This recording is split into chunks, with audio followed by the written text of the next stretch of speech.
وبركاته إن الحمد لله نحمده ونستعينه ونستغفره ونعوذ بالله من شرور أنفسنا ومن سيئات أعمالنا من يهده الله فلا مضل له ومن يضلل فلا هادي له أشهد أن لا إله إلا الله وحده لا شريك له وأشهد أن محمدا عبده ورسوله لا نبي بعده.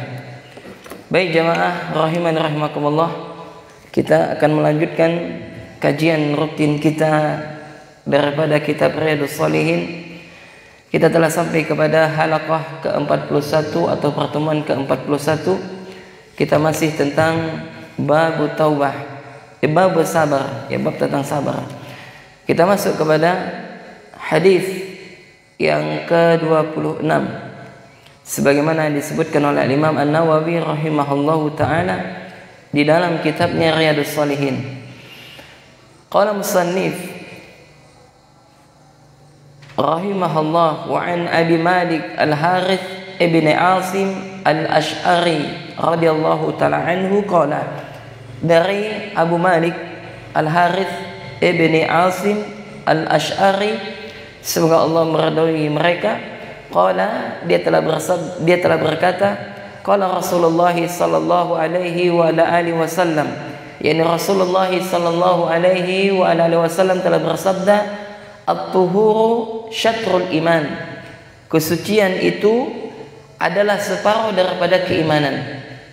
Maka ya ikhwan rahiman rahimakumullah, hendaknya kita harus peka terhadap lingkungan sekitar kita. Ini nasihat bagi saya, terutama tentang mushola atau masjid. Maka jangan sampai mushola kita atau masjid kita kotor, yang mana kita tidak peduli tentang kebersihan di sekitar kita. Padahal Nabi yang mulia sallallahu alaihi wasallam bersabda, at-tuhur syatrul iman, kesucian adalah separuh daripada keimanan. Maksudnya apa? Orang yang beriman itu mereka akan memperhatikan tentang kesucian, tentang kebersihan. Kemudian kata Nabi, walhamdulillah, dan ucapan alhamdulillah tamla al-mizan,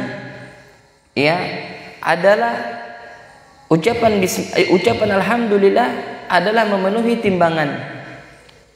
Kemudian Nabi melanjutkan, was-sadaqatu burhanun, dan sedekah itu adalah tanda keimanan.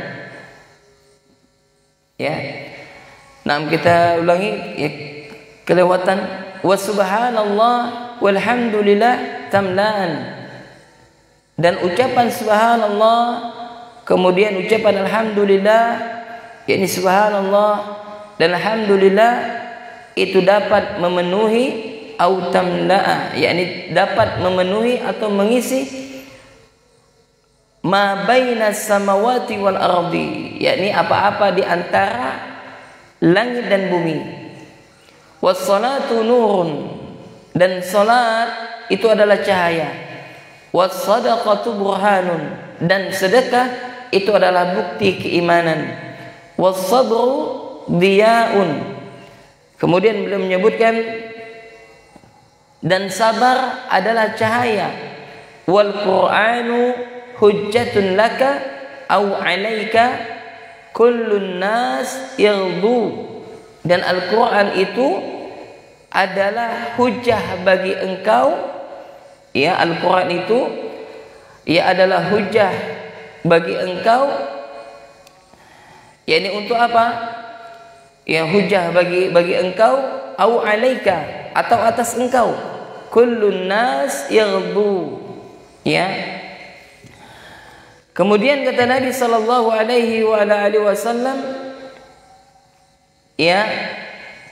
dan setiap manusia yaghdu, yakni Nabi sallallahu alaihi wasallam menyebutkan bahwasanya Al-Quran itu dia bisa menjadi hujah kita, atau yakni bisa memberikan tuntunan hidup kebahagiaan bagi kita.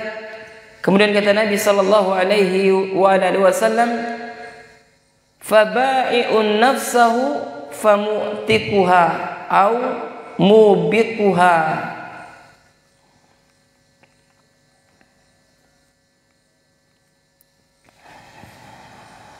Kemudian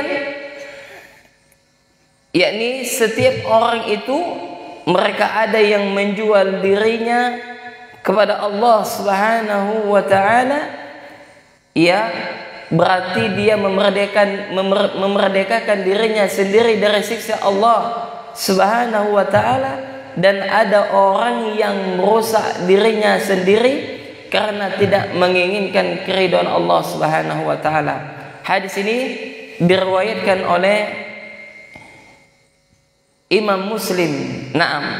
Jamaah rahiman rahimakumullah, di dalam hadis ini ada beberapa yang bisa kita ambil faedahnya. Yang pertama adalah Nabi menyebutkan bahwasanya kesucian itu adalah bukti keimanan, adalah separuh daripada keimanan.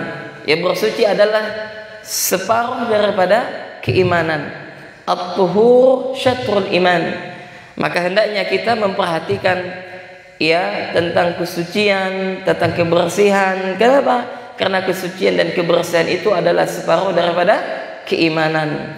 Kemudian yang kedua adalah ucapan alhamdulillah. Itu adalah memenuhi timbangan. Timbangan apa? Timbangan amal.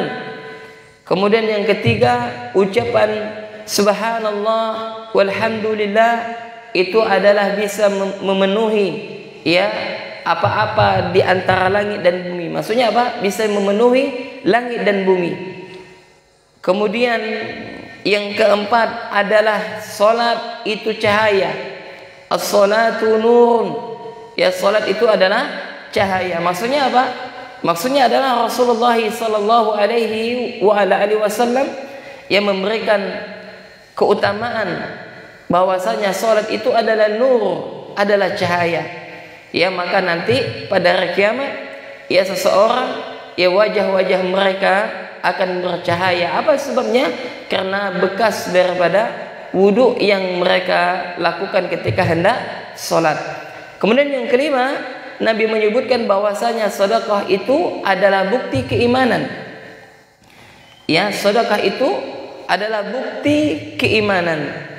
Kemudian yang keenam, Nabi sallallahu alaihi wasallam menyebutkan adalah sabar adalah cahaya.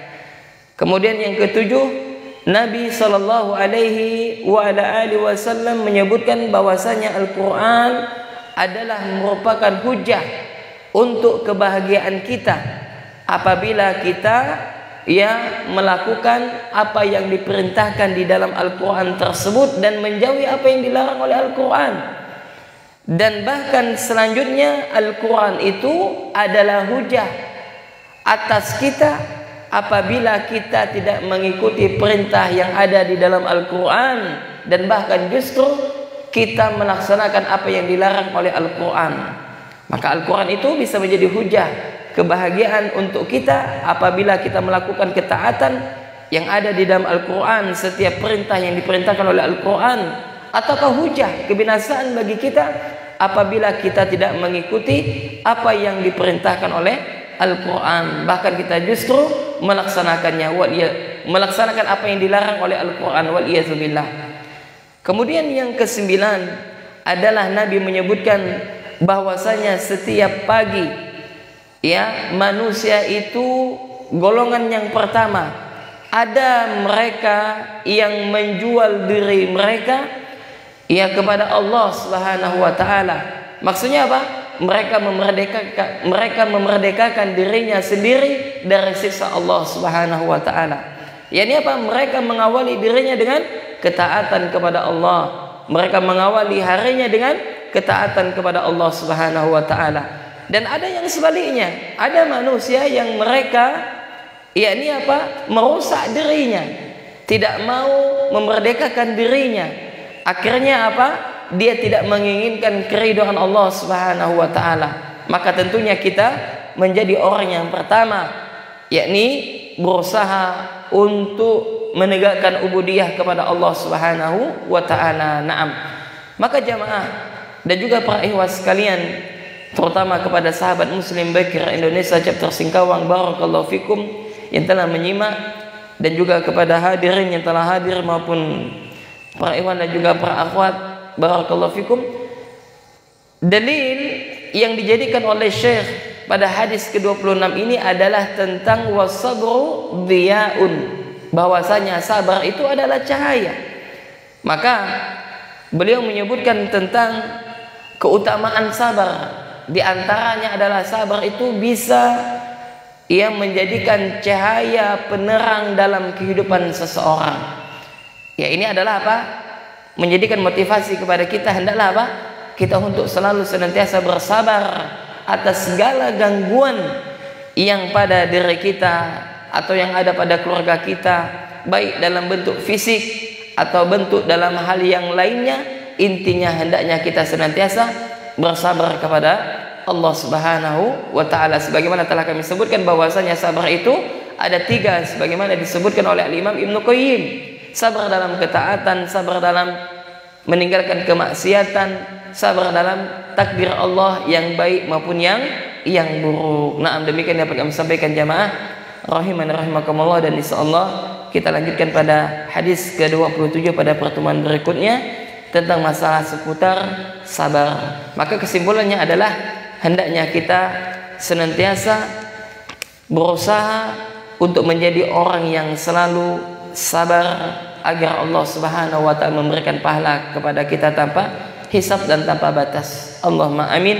Kita cukupkan sampai di sini. Subhanakallahumma wa bihamdik, asyhadu an la ilaha illa anta, astaghfiruka wa atubu ilaik. Assalamualaikum warahmatullahi wabarakatuh.